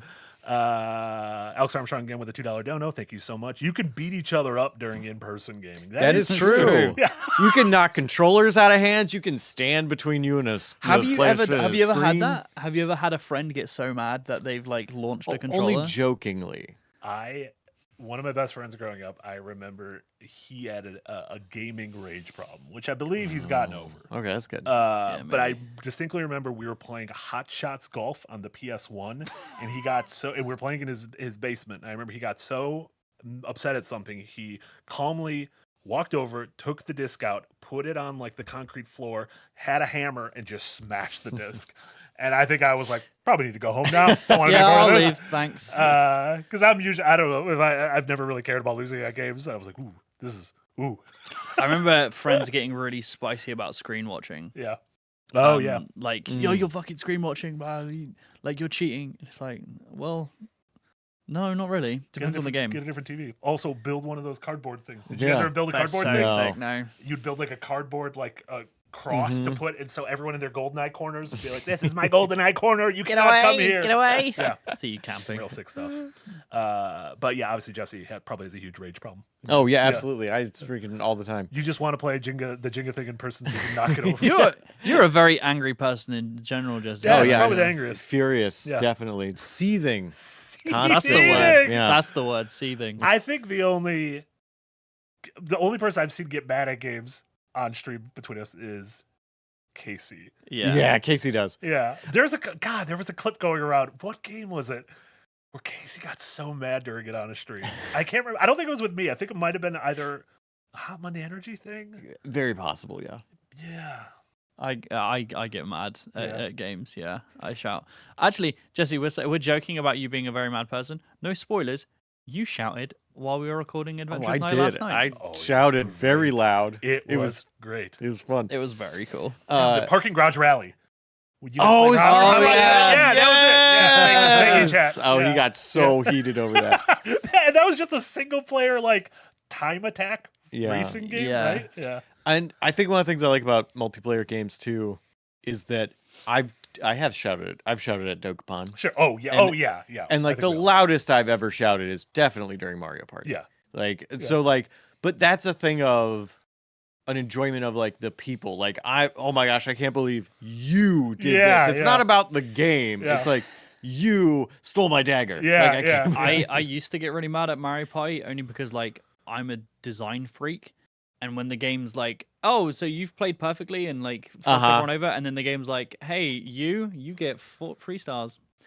Something about me gets really mad about that. I'm like, how fucking dare you? But then if you go into Mario Party expecting bullshit, and Right. you're like, there's You gonna be have bullshit, to. Yeah. Yeah. Yeah. then you're just like, oh, this is fun. So Yeah. you need to really put yourself in the right mindset. 100%. Absolutely. Sovereign, thank you so much for a €5 dono. Hey, second win. Missed yesterday's trivia night, so I'll say this here instead. Congrats on 500K subs. You guys Half really a million? deserve it. Yeah. Thank That's so you. many. So much, Sovereign. Yeah, we did an in-person trivia night for the Phoenix tier members last night. That was a ton of fun. We might have some plans to we did record it, so maybe at some point trying to turn it into an edited video. But B, I think that's something we'd want to try again. We Obviously, really enjoyed totally. it. Yeah. there was something magical about doing it in person because Jack had like actual like old school like 70s buzzers that Yeah. were- The made it very Quiz-O-Matic. the Yeah. Quiz-O-Matic, not the With Quiz-O-Matic. an A, not an Yeah. O. Quiz-O-Matic. Very do distinct. important. But But that's one of those things that's hard to replicate online is like because of delays over different points where it's like we're all hearing Jack at the same time. We can all buzz in. Yeah. Relatively the same time. I feel like I have a lower reaction time than Yeah. everybody else. Mhm. But well, a lot of us would also just buzz it and be like, "Well, I didn't get to the question." Yeah. But I'll assume what you were Yeah. going to say was this. I Yeah. just think like we should try and do more in-person stuff in general, like make more excuses to be like, hey, we're gonna take a week and we're gonna record X amount of episodes of a quiz show, X Yeah. amount of episodes of this. And also don't worry guys, if we decide to not put this as like an edited thing on the main channel, it will be available for you guys on Patreon. yeah. Yeah. Of course. Just like with a lot of our yeah. stuff. Yeah. So, The raw VOD will definitely be there. yeah, so So, really oh good yeah, fun. that's why I wanted to mean. Sorry, for Phoenix tier members, the VOD will absolutely be available. We may at some point down the road release it as a edited video, but Yeah. we shall see. A lot of fun. Thank you, Sovereign. Minduel back with $100. Thank you so much. I had to leave early yesterday, so who won trivia? I don't know. Do if we want to should say, spoil it? Yeah. think You we should gotta, say. you gotta watch. But we had a lot of fun. Jack was the host. The three of us played along with Yahtzee before he fell in battle. And if you haven't seen it and you're on the fence, all of us, every single one of us, wore costumes, didn't we, Marty? All of us wore costumes. Definitely. Of various quality. And I'll say it, 2 of the costumes, great. 1 of the costumes, shitty. And the 4th, question mark. So we'll let you go see that and Yeah. judge them for yourself. Potato Hermit, thank you so much. Re-upping the value tier. Used to randomly pause the game so that my brother messed up a combo input when we played fighting games. Piece of shit. That is nasty. You can't do that online. No, That that is sucks. nasty. And That's I love brilliant. it. That's worse than screen That's cheating. Yeah. Yeah. I would physically assault someone That if they is were doing so that. funny. That's Um, amazing. yeah, I think Casey would lose his mind. He That'd would, be absolutely. amazing. He would explode. And that's it. Also, the Bellotro onesie was awesome. That's right. It is really cool. The Bellotro one shot went up this morning that Jack DM'd with Yahtzee and Jenna playing Bellotro themed Adventurers Night one shot. Obviously, it does not. I haven't watched it. I assume it doesn't tie in to. No, it does Okay, not. yeah. It's its own standalone thing. Great. But set in the world of Ungundari. But said, oh, I didn't know that. That's Yeah. great. And obviously it has the house art style and everything. Really fun. So check that out. And we definitely want to. It is a one shot, so it's finished. But we want to do more of that because I think that's fun. Yeah. Yeah. Very cool. Potato Hermit, thank you Oh no, that was Potato Hermit. Potato Hermit, I'm sorry I didn't delete your message. You're wonderful. Thanks again. You're wonderful, Potato and you're the Hermit. greatest brother in the world. Deebs for a $10 dono. Thank you so much, Deebs. Fucking Deebs. I once visited a friend and her boyfriend, and we played Rayman Origins. I was better at than the boyfriend at Rayman, and so he put on Katamari I had never played and bullied me in versus mode to feel better. Despite the fact that Katamari is on the thumbnail, I often forget that has a multiplayer mode. Yeah. That is really funny, though, that someone's like, you beat me in Rayman Origins, which also feels like a co-op game. Yeah, But it's how do just you like, beat someone? yeah, but at that point being like, no, now I have to get my other game, Katamari, which I also never considered to be multiplayer. That's very Yeah. fun. Yeah. It's on the thumbnail. It is a premonition. Yep. I also wanted to do. I always think it'd be fun in terms of talking about these sort of in-person multiplayer games. Would be to do a Battle Masters-esque thing, but have it be a decathlon of 10 games that the people do not know what they're going to be. Oh, That would kind be of like, and it could be like a amazing. deep cuts, kind of like not the Wiz. That's the the Wizard. the Wizard. Yeah, yeah. where they The have to Wiz is play- something very The different. Wiz. Like the Wiz. Kind of like Just kind of like like The the Michael Wiz. Jackson musical. Yeah. Yeah. No, I agree. That would be like in the Wizard, where it's basically like, hey, come in. You're going to be playing one level from each one of these things. Yeah. Get through it either as fast as you can with the Yeah. most lives or something like that. Or to have it be and have them because you can almost tether it to be like, okay, everyone knows Mario Kart, but how good are you all at Garfield Kart? Oh. Or like everyone Yeah. knows Mario Party, but how good are you at the Demon Slayer sweep the board Mario Party? Oh my god. That kind of bullshit. Video games are great. Yeah. Roth87, thank you so much for the Danish Kroner, I believe. I'm playing HOMM3, Heroes of Might and Magic 3. I'm going to say hot seat with my kids. They love it. I You know what? bet. Maybe That's the kids will cool. be all right. Every once in a while, I'm like, the kids aren't all right. And then I meet a kid, I'm like, no, they're going to be all right. all right. Yeah. Like we had lunch with Casey's kid was in town the other day, and just sitting across from him for like an hour was like, oh, this kid It is is rad magical. as hell. We Like, went- yeah. Unsurprisingly, Casey has a rad kid. With Captain President's wonderful, generous donation, thank we you all so went much. out for food. So thank you so much. And we praised you while we were there. We did. And Casey's son was sat across from me and Marty, and he, for some reason, thought that the food we were having was rather fancy. It wasn't, but like It he felt it was fancy for very me. well, but it fancy. wasn't like super fancy. But he was Sure. like making sure every bite he took, he tried to cut his meat in the fanciest way, yeah. and he'd progressively be getting more and more fancy. Yeah. And to the point towards the end, he was comparing himself to the Queen of England. Yeah. He is a legend. Yeah. Like, and it's like the kids are fine. The Yeah. kids are fine. I like Casey's fine. His kid's way cooler. Mopman, thank you so much for a $5 dono. I actually just came back from Carnage, a board/card game con in Vermont. Sick. Ooh. Great time. Fury of Dracula was a standout. One plays Dracula and the others hunt him. That's Sick. fun. I'm writing that I down. love vampires. Hey, I'm writing that down. I love vampires. Yeah, that's almost. I saw a couple people earlier mentioning like, do you have recommendations? So, say someone lives somewhere and they don't really have like gaming friends in person. Do you have recos for like? Are the recommendations like find a store maybe in Yeah, town that absolutely. does gaming Yeah. nights? Yeah. Go to a local con, especially like a smaller con. A bit like San Diego Comic Con could be extremely overwhelming, but I'm assuming this Vermont con is probably smaller. Maybe it's in like a hotel ballroom or something. Yeah. So less For- terrifying. For me, it's always gaming stores. I don't go to a lot of conventions. I know you're a lot more into conventions, but like for me, gaming stores are the one to go for, especially if they have game nights or if you're into Magic. They usually have like a Friday Night Magic or something similar, and events that they have. This is a great place to make friends because everyone's there to do like-minded things. And also the house, the store will always put an effort into making sure that everyone is put in little groups or it has someone to play with. And then do rounds of like meeting multiple different people. And because they're usually local to you, you're going to meet people who at least live in the surrounding area. Mhm. So you could form some really strong friendships. You just need to have and I say this with no sarcasm whatsoever, you just need the courage to be able to go and do that social thing. Yep. But it's totally worth it. So if you're on the fence for that, give it a go. Take my energy. Go play some fucking Magic the Gathering. Yeah. Yeah, they'll have absolutely best spot is local game stores. Check what they have with like Pathfinder Society for RPGs or like open gaming for RPGs. They'll have open board game nights. The one by me is like Thursday nights at like 6. They're like, we're gonna play something, just show up. Yeah, like Pokemon nights, Friday Night Magic, lots of stuff like that. Cons are a great place, especially your small local cons. Yeah. Don't go to you can go to Gen Con to play games, but like it's way easier and cheaper to find a small local place, and the game stores can probably help you find them too, because it's not always the easiest to find. And just go to their website, sign up for them, and they'll have like game signups for like here's what people are running, and you can sign up for the ones you want at certain times.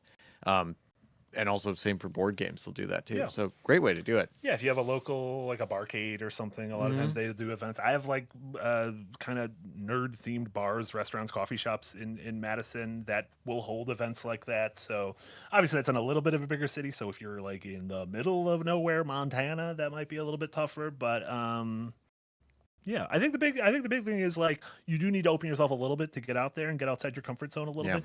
But my interactions with things like that have been 99.9% positive. Because like, you have they to weed out the assholes. Yeah, they don't let them come back. Yeah. And also, you have to realize that everyone else who's there was either at the very beginning doing the exact same thing you are, or are currently doing the exact same thing you are. Everyone wants to have people to play games with. That's why they're doing it. So just don't be embarrassed. Go in and just have some fun. The worst that can happen is that you don't really enjoy it, and you don't have to come back again. But the best is you make some friends. I think it's also a thing like over the past 20, 30 years, like this stuff has gone from being really niche to this is mainstream culture. Video games and Game of Thrones and comic books and Star Wars and this shit and Critical Role and that kind of shit is all that's mainstream now. Like that is, the former thoughts of like, oh, the nerds do this and the jocks do this. It's kind of like going away, which is great. Yeah. Which jocks on the subject of games you can't play online but can in person, like actual sports. Yeah, like frisbee. Yeah, Ultimate frisbee or golf. Frisbee golf. Yeah. Hunting Man, the most dangerous game. Oh, it's true. Let me tell you, that's our next our Patreon movie night is we're Hunting Man. Just like live. You ever see that movie Surviving the Game? Most Dangerous Game, Surviving the Game is a early 90s reimagining of that. What the fuck? Erica's got like a frisbee game up. What the fuck? You can play VR frisbee. Is this That's the not the most same. dangerous Not game? the VR same. frisbee, you cannot. No, this is not Dangerous Game. This is VR frisbee can't be. I kind of want to play this. Is VR this game. frisbee? It's froth. It looks like froth. Froth with your friends. Wait. Froth with your gens. I don't want to spoil it, but we might be getting sponsored by that VR thing. I'll play this on that. Froth with your gens. Let's do it. I don't know what I just said. Froth with your froth. I don't know what I just said. Tsunami Disher, a $20 dono. Jay, what do you think they said? Well, if it's Tsunami Disher, they probably are the Declaration of Independence. Close. They can steal it. Nothing. Oh, nothing. Oh, Nothing. A That's a tsunami. classic Tsunami Disher. Classic. Raven with a $5 dono. Ravens word of the week. Week 22. Sabbatical. As in, the crew was on a sabbatical last week, and it broke my brain. Clearly, because you're usually the first You're comment, usually the Raven. first. Granted, Motherfucker. we were an Dang. entire hour late, so maybe that's... And we didn't do last week, so to And we be didn't do fair, last week's. people, I forgive you for not being on the ball because we weren't either. Also, Raven, thank you for... Clearly, Yahtzee's not here, and you chose a word that is relatively common. I think we all probably know what sabbatical is. We have I do. 90% of your words, I'm just like, I don't know. we have two dyslexics and Marty at the table, so I'm glad we're getting baby's first words. Yeah. Dyslexic and Marty. Who's got the memory of a goldfish? Yeah. You've forgotten what I just said already. I already fucked it up, I think. That's fine. We got 3 dyslexic at the table. That's what you said. Yeah, that's what I said. Bookworm with a $5 dono. Thank you so much, Bookworm. Couch co-op is the only reason I ever got into games. Shout out to my friend who carried me. I didn't even know how to run on the screen at first. There you go. That's actually a really good point to couch co-op games that we didn't bring up. exactly is the ability to not be good at a game and still play the game. Yeah, that is a great thing. Yeah, 'Cause, and like- whereas like if you're not good at Dark Souls, you might not be able to get through Dark Right. Souls. But Like I played Res Evil Revelation 2 with my partner, and that was like one of the first games that she had played.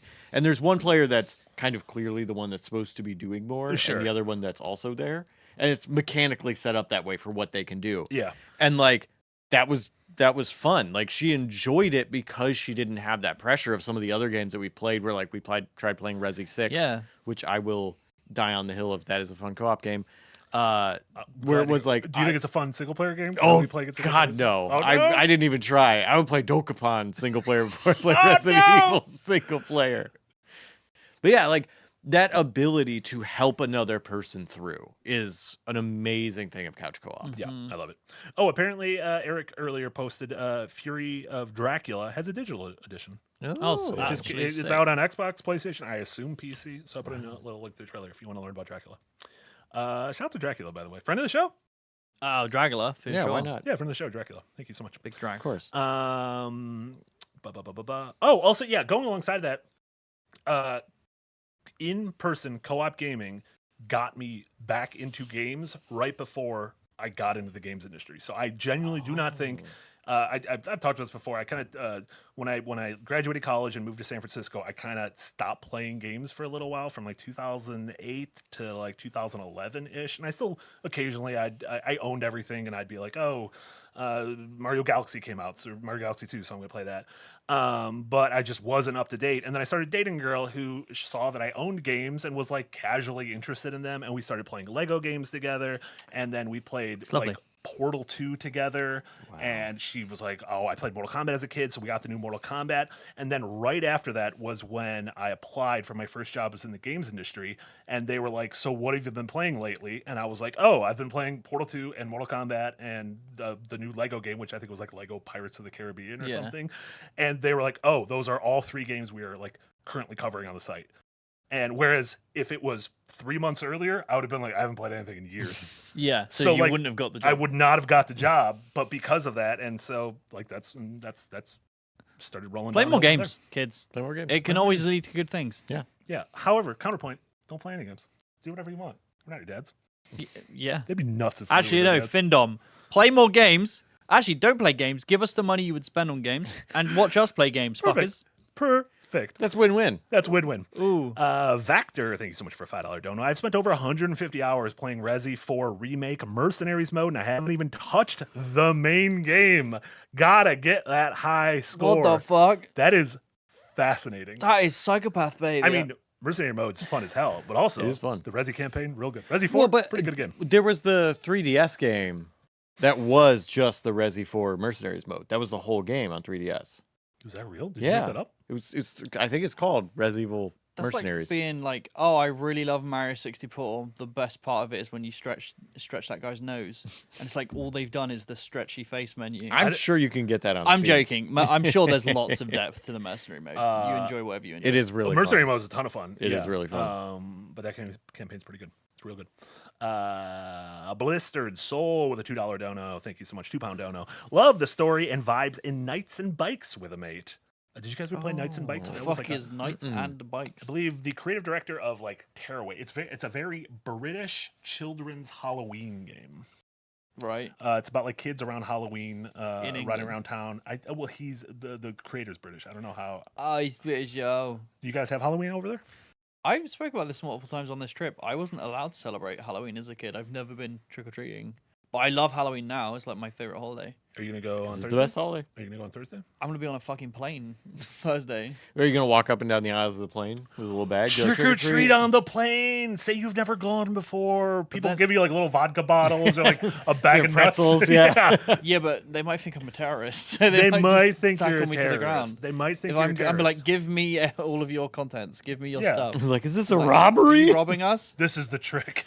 And no, it's just for fun. It's a bomb. Probably shouldn't say that on a plane. Tackle me. Yeah, Don't say that on a bomb. plane. You can say it Don't on say bomb. podcast. Yeah. You can't say it on plane. I get arrested Yeah. right now. Hroth, thank you so much for another dono. Played Warhammer as a teen. Now I've started painting again as a creative outlet and time with the kids. My 6-year-old daughter has finished her first Space Marine. Yeah. Again, again, great. one of those moments you're like, okay, maybe the kids are gonna be all right. The kids are gonna be maybe fine. the future's gonna be fine. Is- That's so cool. Okay. Is the Space Marine pink? Because that's the thing that the all my feeds are from Warhammer stuff. yeah. Is people making wild, like bejeweled and like bright love pink it. Space I love it. Marines and like Tyranid and stuff, and they are delightful. That's cool as hell. I- What a cool like art project for a kid. It's Yeah. super, super cool. I genuinely believe painting minifigures, like painting Warhammer figures, would potentially be my favorite thing ever. Like, whenever I watch my friend, he sends me update pictures every day. I guarantee these messages right here are Warhammer pictures. And I love fiddly little things. Like, I love whenever Jess has one of her necklaces that is all tied up and like fucked up Yeah, because it's like been in the knotted. yeah, she will pass it to me because I enjoy untangling them. Like, I love little fiddly bullshit, Yeah. and I'm like, I would really like that. I love that it's got the lore attached. I love that there's a game, but I know that if I did it, it would take over my life. Sure. Like, it would be all I wanted to do. So I have actively stayed away from it for Yeah. like half a decade. There is a thing called moderation.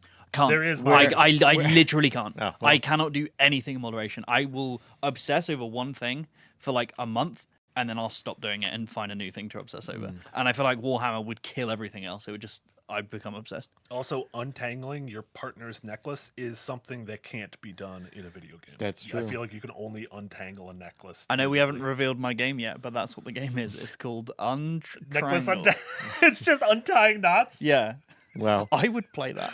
I mean, that has to exist. And that in VR, but yeah, no, like you can't. no, Yeah, you it's ain't not got the the same. It would dexterity. feel good. because like the pressure of a knot also matters, where it's like Yeah. where you're like have really to trying to pull, un- like Yeah. you can't get that So much nuance. pull. Yeah, Kind of like the nuance of operating a projector. Am I right, guys? That's true. Incredible. We learned how to operate a projector. I don't think we learned how to. We were learned shown certain how facts. how professionals operate a projector.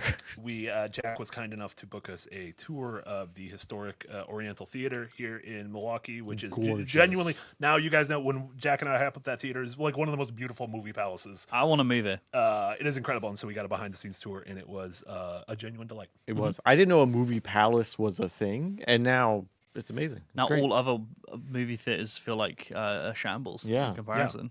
Just a real chumpsville. Yeah.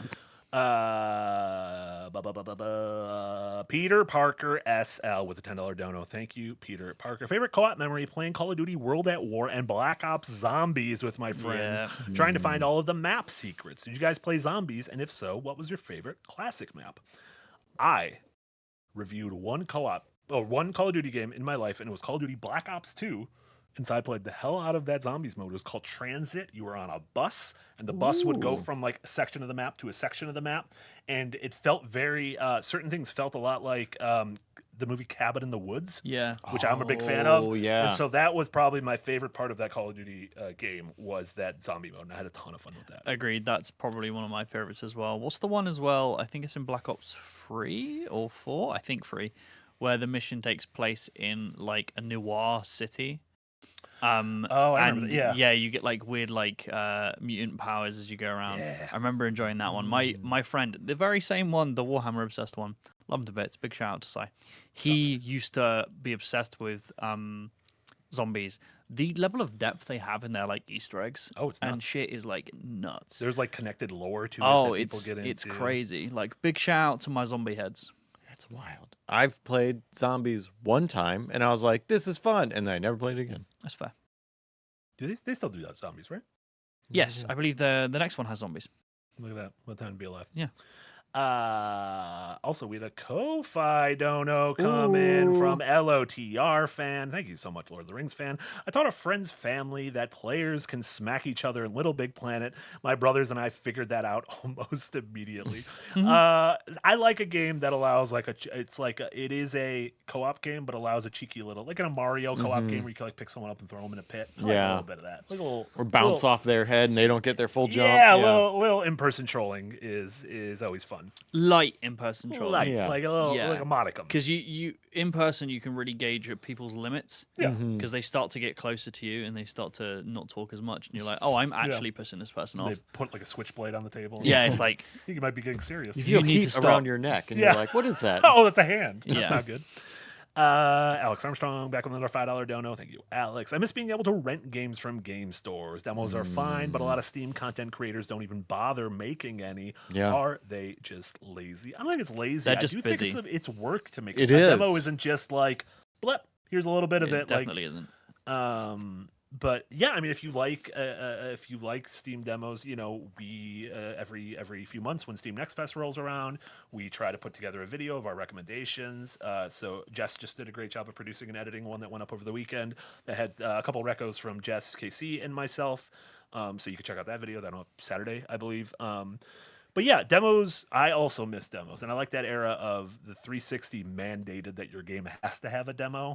And I like that, even though that was back when there were way fewer indie games. So you could mandate that from a AAA game, but it's harder to mandate that on someone, you know, a game you're making. Jay. Like my game will have a demo, Yeah. but I also think that it would be really valuable for Steam to be like, hey, no, your game requires a demo to come onto our storefront, because it would weed out a lot of slop. a lot, yeah. And also, even if they were putting out slop, people would be able to try it. Sure. Yeah. But obviously that would change their whole system, and I Yeah. don't think they'll do that. Yeah. And that's also a matter of like, okay, so we demand you have a demo. Are we going to have a staff person go through and check every demo to make sure that it actually Sure. works? Yeah, it's almost impossible, right? Yeah. Yeah. Gabe should do it himself. Yeah. He's got time on his yacht. Yeah. Just not making games, that's for sure. Blistered Soul, the £2 dono. Thank you so much. Blistered Soul. As kids, my brother and I took turns trying to beat. Just put Simp Hit and Run. I'm assuming that's Simpsons Hit and Run. But I Probably. like calling it the Simps. Simp hit and cuck. Simp Hit and Cuck. I fucking love that game, and I think it is a shame that Simpsons Hit and Run and Simpsons Road Rage? Road Rage. Road Rage aren't available. And granted, both of them are kind of rip-offs of Crazy Taxi and Grand Theft Auto, respectively, but so is everything. Like, there's Dead by Daylight. Everything. Complete Literally rip-off a of Crazy Taxi. Yeah. You boot up the game. If the you boil it Offspring down. starts playing. Yes, it is. Yeah. What a game. What I loved Hit and Run so much. Like, I really enjoyed Hit and Run. Put them out, you little chumps. Alex Armstrong again. Thank you so much. Why is Marty not wearing a Hawaiian shirt? It's his thing. I don't know. It's a little cold. Have you worn a Hawaiian shirt at all this trip? I wore one under a cardigan. You've worn so many cardigans. I have I've worn a lot like of cardigans. cardigan blindness. Like if I see the cardigan, Sure, you don't notice I anything don't even underneath see it? your face. Yeah, I just see the cardigan. Just a walking cardigan. Yeah. Cousin it. Helicon, thank you so much. Re-upping the tip jar. You guys go off having fun stories without him micromanaging time and conversations. Wait a minute, did I skip some of this? Who's the him? Where the fuck did you get that? Yeah, where is that? Oh, sorry. Helcon. No, I fucked up. was I a fucked member this in up. Tip I Jar. fucked this up. I fucked this up. I And fucked then- up all of this. Helcon, thank you for re-upping the tip jar. And the next one was Alex Armstrong, Armstrong and I again. fucked up entire sentences of this. You should do more Windbreakers without Yahtzee. I noticed you guys going off and having fun stories without him micromanaging your time and conversations. That's just Yahtzee. Yahtzee's just just how he very is. particular. He's just a weird little dude. We're all weird little dudes. Yeah, in our own way, we're all weird little dudes. But Yahtzee's weird little dude thing is he likes his schedules. He likes his things. He loves it. He likes things in his place. He likes his lunch. He likes his dog. He likes his videos. That's Yeah. what he likes. And He likes famously- talking about boats. I like my dog, but I don't like lunch. He really likes talking about boats. He loves boats. I've been on boat tours with Yahtzee. Yeah. I've been on 4 boats in a row Him with and I that talk about motherfucker. boats and hose all the time. He handles the boats and I handle the hose. Wow. I don't think I've ever heard him even say the word boat. Are you being serious? 'Cause that dude loves the ocean. Okay, guess we're- what?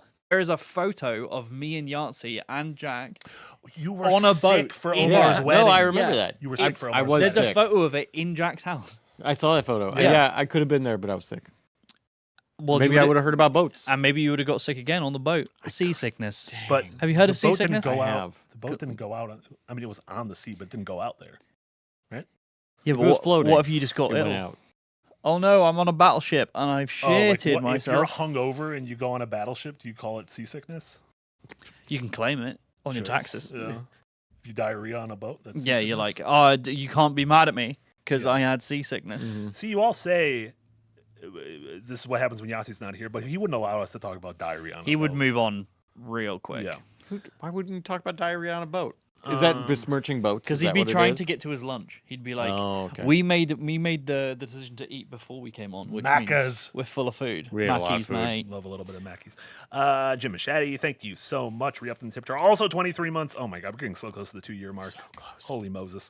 Vactor, thank you so much. Also in the Green Gang, 22 months. Destroyed multiple controllers playing NFL Blitz 64. Seems appropriate. We used to be a country. Yeah, but Blitz. but also those N64 controllers, just playing them will break them. Oh, they'll destroy themselves. Yeah. Those There's no things problem. will shatter. into Remember a they had to million like pieces. issue the warning for Mario Party 1 that Oh yeah, you can do the thing. Yeah, because you would give your palm blisters and you would also destroy the. Yeah, exactly. Jesse's doing Oh, he's it. got one right Yeah, there. all over- How? Bring that over here. That is one of those things where.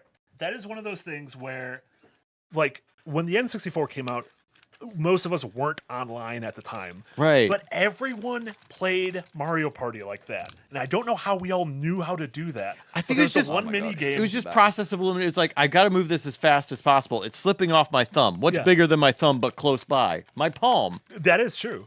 Man, we should go back. This controller fucks. Yeah, except for 1/3 of it is useless. Yeah, and also that is the most garbage analog stick that has ever very existed. bad- And I owned Mad Catz Yeah. controllers. Oh, no. We don't talk about those. That's still the worst. We don't talk about the Mad Cats. What was the one we spoke about on the Duke? The Duke, the Duke. original The Duke. Xbox. At controller. least all the buttons on the Duke worked. That is true. Even though I had to play it like an arcade cabinet, like that's how big it was. But still, One thing I liked about those old N64 controllers, Nintendo did with a lot of their stuff at the time, which was just like a late 90s, early aughts thing, was that kind of slightly opaque color. yeah, I And the love that. Purple one always kind of looked like a sex toy. Let me tell you. Maybe that's why the purple one was my favorite. Maybe that's why I had the free. It's got those free handles. Maybe they ain't handles. Oh, Think for about it. you and a Thinking friend. I'm thinking about where those all go. Mindule, thank you so much for another $2 dono. Too Dyslexic and Marty is the best morning show. We'll give that to Liv for a band name. Sweet. Quintuple, hey, thank you so much. Quintuple with a $2 dono. Jay, what Final Fantasy you playing? Hey, good question. Because I have made the decision that I want to go through them all. And I asked Marty, and correct me if I'm wrong, you said to start with 7? I suggested 7. starting with 7. Yahtzee had different advice, and I think in hindsight, I think you started with the right one. Yeah, I asked Marty, and he said 7, and I was like, okay, I'll buy 7. And then I asked Yahtzee as well, and he was like, oh, no, start with 6. And then he didn't really give me a reason because that's Yahtzee, and he will say like 5 words within the span of 7 hours when he's at the house.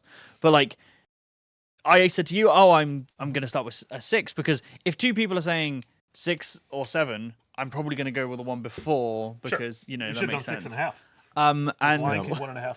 but you said something that was really interesting, which is like you feel like 6 is a nice distillation of everything that came before it in one go. Yeah, 6 feels like the end of the Final Fantasy 1 through 6 era. It feels like the apotheosis of everything they were going throughout the 8 and 16-bit generations. And so by playing that, you are kind of playing the pinnacle of that early design, whereas 7 feels like the start of their next generation, which was very clearly Yeah, CD which based and everything. I'm looking forward to going through it. Like I am really enjoying 6. Like from a narrative and a mechanical standpoint. Yeah, I don't know, maybe like when we get to 7, because I'm over halfway through 6 now. Maybe with 7 we can do potentially some streams or something and stream them, because now that I'm really engaged with it, I'm like, hey, we might as well show the audience. So if that's something you're interested in, guys, let us know in the Discord or through super chats, and then maybe we'll stream 7. I would love to get your reaction to when you go. There's an area early on in 7 called the Wall Market, and there's a quest where you have to infiltrate a gangster's brothel. And the things you have to do in order to infiltrate the gangster's brothel is some of the most amazing shit you'll ever see. Classic moment. I think that has sold me. We're gonna find some time to stream this, and we'll do it live for you guys. Fuck yeah. Vactor, thank you so much for another $5 dono. Cards on the Table did play the original Resi 4 main game, so the remake was less a priority than beating my friend's high score. Well, there you go. yeah. Fair enough, Factor. I mean, Vactor, I also imagine if you put that much time into Mercenaries, you would probably be fucking awesome at the main game. Oh yeah, Like, you just smoke it. I think those skills will 100% I carry did over. the exact same thing. Like, there's only a few games on the planet Earth where I'm like, I could guarantee smoke anyone at this. But one of them was the original Red Dead Redemption, multiplayer mode. I was obsessed with that when I was younger, and I knew this like thumb flick trick to guarantee, because it was auto lock, but it would always auto lock on the chest, and I knew the exact pressure to Hit the flick head? it so it would hit the head. So I would in the multiplayer walk in on my donkey and not engage with anyone until someone shot at me, another player. Then I would respawn because they would kill me, and I would hunt them until they left the server. Like I would become a walking ghost, and I could walk in and go flick, and they would go bang and just headshot anyone. I love it. So I just became like a revenant. My gosh. But I would never like do it to bully people unless they were like bullying me or others. Then I'd be You're an like avenging angel. I was an avenging angel. Yeah. So yeah, I know what it's like to get shit hot at a multiplayer thing. Go back to the single player. Because they have the exact same controls in Red Dead 2. So when I first played Red Dead 2, I started the game and I was like, let's see if we can still do the flick trick. Went in, opening area with the snow. No. The first fight you go into is that big snowy area. I got out, and as soon as he got his gun out, I went flick, and it went bang, headshot, and I was like, yes! I was like, Arthur, you killed those guys. It was so good. So I get you back to. What again? Witticism with a $5 dono. Thank you so much, Witticism. Hey, all, nothing to add on the subject, but thanks for keeping me entertained during some doc review. Hope you're all having fun in Milwaukee. Having a great time, Great Witticism. time. Thank you Great so time. much. Extremely busy, but the stuff we're making, the in-person stuff, as well as obviously Adventures and an absolute blast. Yeah, it's Totally. great. Hell yeah. And the weather's been nice too. It really has Yes, been. yeah. We were part of us was thinking about possibly doing it at the beginning of December, but I felt that could have Bit been a cold. curveball. Could have been a curveball, especially since we're literally filming this all in a garage. Yeah. A very nice garage. No, a studio. A garage almost isn't. It is literally a garage, but Jack has transformed it into a. It's like a soundproofed studio. It's crazy. Yeah. Really nice. That Jack. He's good at stuff. Yeah. That's my review of Jack Packard. Inverse Skies, Australian dollars. Thank you so much, Inverse. My friend and I used to beat single player games by passing the controller back and forth. Bioshock Infinite, Last of Us, Mystical Ninjas as example. That's so I'm fun. gonna be honest. I like how you name one of 2013's biggest M-rated games, one of 2013's biggest M-rated games, and then like 1998's Legend of the Mystical Ninja starring Goemon for the N64. Yep. Yeah, I mean, you could take a single player and just do levels or lives. Easy. Games don't really have levels anymore, but you can kind of do like checkpoints. Yeah. Or It's great fun. Yeah. Autosave or lives. auto saves are like Dark Souls is just constant. I open a chest. It's your turn. My favorite thing that I spoke about the whole sitting down and watching my friend play God of War. If he was in combat and he needed to go to the bathroom, he would just pass me the controller and be like, "You fight." Because we both don't really like the combat in those games. We love the story, so it's kind of just like, let's get through the combat rather than pausing. So he'd pass me the controller and he'd be playing for like 8 hours straight, and then be like, "Here's the controller," and I'd be like, what do I do? I just get my ass handed to me because I haven't played it at all. I love it. But so it's really fun. I was like, when he'd come downstairs, I'd be like, "Please take the fucking controller. Please do it. I don't know what I'm doing. I don't help." Everything's scary. Yeah. Wonderful. And then our last super chat for the moment, Quintuple A. Thank you so much for following up that last one with a $50 dono, which I should have fuck expected me. because I believe Final Fantasy VI is one of Quintuple's favorite games. Saying Jimate is a man of culture. Hey! Final Fantasy VI. Hey, that game fucks. That game does truly. fuck. Yeah, Like absolutely I found it a little bit hard to get into it at the beginning. Because obviously it's a game that came out the year I was born. Yeah. So the design sensibilities are very different. I had to put myself in a mindset to play it, even though I'm playing the Pixel Remaster. But I was playing. I was like, yeah, I'm getting into this. Man, as soon as you suplex that train, I'm sold. Yeah. I'm fucking sold. Yeah. Because as soon as I discovered the suplex, because it's called like Meteor Strike. Yeah. I was like, oh my god, that's awesome. I suplexed that thing. That's great. And then you hinted at the train. And then when I got to it shortly afterwards and I suplexed the train, I was just like, okay, this game's a 10 out of 10. And then did you see Liv's cards? Did you see the on the Pokemon, train? because we were playing Magic and Liv has the full deck, as you mentioned, and they have one for suplex. Weird that it's not called Meteor Strike; it's called Suplex. I believe it was originally called Suplex in the original. Oh, really? In the original localization, they changed it to Meteor Strike. Okay. To sound cooler. Well, yeah, or maybe it's more accurate. can Maybe we- just originally they're like, it's a suplex. We'll just call it that. what can be cooler than a suplex? Yeah. And then in the card, Eric has it up there. the card has Sabine, or however you pronounce it, running towards the train. So Because that's like great. the most famous suplex moment. Which isn't like, this isn't a story beat. You have to choose to use that ability to Oh do yeah, yeah. you could. It's just one of those like, can I actually do this? and you're like, oh shit, yeah. I can. It's not gonna let me suplex a A train, and then the train. train just goes vertical. And you're like, okay, that's sick as That's hell. fucking sick. Which is funny because like the train is like an emotional story beat. Yeah, it's like, it's like a passing like, saying goodbye to his Yeah. his wife and child. and it's like fuck it, we're gonna suplex. fuck this. How dare you try and take me to the I afterlife? Take this. Love it. But yeah, Quantuple A. Fuck me, I Yeah. butchered that. Great game. I'm looking forward to finishing it. I've been playing it in the evenings. So yeah, we'll make sure that for the remainder of the Final Fantasies, when I continue going through them, we'll get some content for you guys. Final We'll Fat Nasties. have you come join us because I'm having a great time and I want to have that great time with you. Join us for the Fat Nasties. And that's gonna do it for us on this episode. We did it. A lot of tears were shed. A lot of people got angry. Several of us almost walked out. Yeah, we broke 3 controllers. But we made it out. We broke Jack's N64 controller, so Jesse should not have handed that to us. Jay, what do you have going on? What should folks know about in your neck of the woods? Obviously, stream's a little weird this week. Yes. I know the streaming schedule for the rest of the week, but what do you have going on? Yeah, so I'm currently finishing off an episode of Design Delve that, schedule-wise, I'm not sure if it'll be out next week or the week after to maintain the schedule, but I'm doing an episode on Pokemon, and if they have been intentionally wasting our time, a bit of a spicy one there, but I'm having a lot of fun. And the episode after that will be the Dark Souls one. If you're looking forward to the Dark Souls board game episode, that won't be the next one, but the one after. We have Dev Heads on this Friday. I'm going to be back in time, and we're going to be doing a spooky game with Tina, which she promised you guys for missing one of the episodes. So if you guys have any spooky game suggestions, drop them in the Dev Heads chat, and we'd love to see what you think would spook Tina the most, because that's what she's after. So that'll be like a stream episode. It'll be a stream episode, yeah, mainly just because it's happening on Halloween. And I don't get back until like 1 a.m. On Friday. Yeah.